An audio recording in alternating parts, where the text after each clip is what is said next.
श्रीमद् भगवद गीता मनुष्य के जीवन की प्रत्येक समस्या का समाधान प्रदान करती है।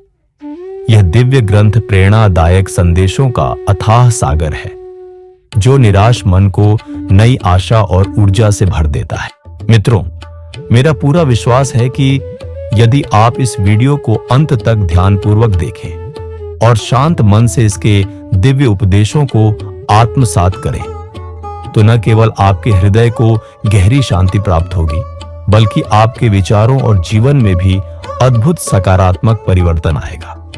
आप अपनी हर समस्या का समाधान पाएंगे और जीवन के हर संकट से उबरने का मार्ग खोज सकेंगे। इसलिए इस भगवद गीता सार को हर सुबह और रात में सोने से पहले अवश्य सुनें और अपने जीवन में सकारात्मकता, शांति और सफलता का अनुभव करें।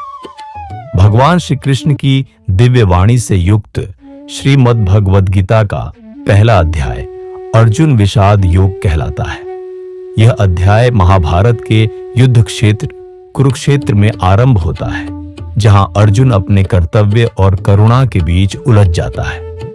अर्जुन अपने सगे संबंधियों को अपने सामने खड़ा देख मोह और शोक में पड़कर युद्ध करने से इनकार कर देता है। उनका मन भारी हो जाता है, शरीर शिथिल पड़ जाता है और वे अपनी धनुष बाणों को त्याग देते हैं। लेकिन यही वह क्षण है जब श्री कृष्ण मौन रूप से उपस्थित रहते हैं, क्योंकि अर्जुन को पहले अपने संकोच को स्वयं समझना होगा। इस अध्याय में भले ही श्री कृष्ण ने कोई विशेष उपदेश नहीं दिया हो, लेकिन यह हमें कई महत्वपूर्ण जीवन परिवर्तनकारी सीख प्रदान करता है, जैसे मोह और संकोच से बचें। अर्जुन अपने प्रियजनों को देखकर मोहग्रस्त हो जाते हैं और उनका विवेक कमजोर पड़ जाता है। जब हम भावनाओं में बह जाते हैं तो सही और गलत का निर्णय करना कठिन हो जाता है।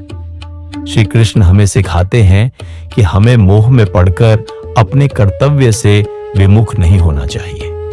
कर्तव्य ही सच्चा धर्म है। अर्जुन यह सोचकर व्याकुल हो जाते हैं कि युद्ध करने से उनके परिवारजन मारे जाएंगे और वे पाप के भागी बनेंगे। लेकिन गीता हमें सिखाती है कि एक योद्धा क्षत्रिय के लिए धर्म से बढ़कर कुछ भी नहीं है। यह संकेत पहले अध्याय में ही मिलता है कि हमें अपने कर्तव्य को सर्वोपरि रखना चाहिए। मानसिक दुर्बलता से बचें। अर्जुन अपने मन की कमजोरी के कारण अपने कर्म से पीछे हटने लगते हैं। उनका शरीर कांपने लगता है, हृदय व्याकुल हो जाता है और वे सोचते हैं कि वे इस युद्ध को टाल सकते हैं। लेकिन यह मानसिक दुर्बलता किसी भी कर्मयोगी के लिए सबसे बड़ी बाधा होती है। यह अध्याय सिखाता है कि हमें मानसिक रूप से दृढ़ रहना चाहिए और परिस्थितियों से घबराकर अपने कर्तव्य से पीछे नहीं हटना चाहिए। आत्मसमर्पण की महत्ता। जब अर्जुन स्वयं निर्णय लेने में असमर्थ हो जाते हैं तो वे श्री कृष्ण की शरण में जाते हैं। यह हमें सिखाता है कि जब भी जीवन में कोई कठिन परिस्थिति आए और हम भ्रमित हों, तो हमें ज्ञान के स्रोत गुरु, ईश्वर या ग्रंथ की शरण में जाना चाहिए। बाहरी सुख दुख क्षणिक होते हैं। अर्जुन अपने प्रियजनों को खोने के भय से अत्यंत व्याकुल हो जाते हैं। लेकिन यह अध्याय हमें संकेत देता है कि यह संसार नश्वर है और हमें अपने क्षणिक सुख दुख से ऊपर उठकर सोचना चाहिए। अधर्म के खिलाफ खड़े रहना चाहिए। कौरव अधर्म के मार्ग पर थे, फिर भी अर्जुन दया भाव में पड़कर युद्ध से विमुख हो रहे थे। यह हमें सिखाता है कि अधर्म और अन्याय के खिलाफ खड़ा होना हमारा धर्म है। यदि हम अन्याय के सामने चुप रहते। निष्कर्ष। पहले अध्याय में भगवान श्री कृष्ण मौन रहते हैं और अर्जुन को अपनी स्थिति और मानसिक संघर्ष को समझने देते हैं। यह हमें यह सिखाता है कि सही मार्गदर्शन तभी प्रभावी होता है जब व्यक्ति स्वयं उसकी आवश्यकता महसूस करे।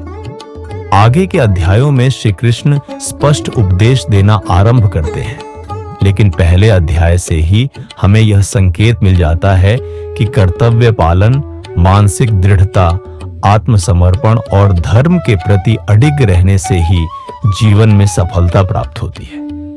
यदि आपको हमारा प्रयास पसंद आया हो तो कृपया इस वीडियो को लाइक करें और अपने परिवार एवं मित्रों के साथ साझा करें। यदि आप हमारे चैनल पर नए हैं तो कृपया सब्सक्राइब करें और नोटिफिकेशन बेल दबाएं ताकि आपको गीता के अगले अध्यायों की जानकारी समय पर मिले। कमेंट बॉक्स में जय श्री राधे कृष्ण लिखकर अपनी भावनाएं व्यक्त करें। अगले अध्याय में हम जानेंगे कि श्री कृष्ण ने अर्जुन की दुविधा को कैसे दूर किया। जय श्री कृष्ण,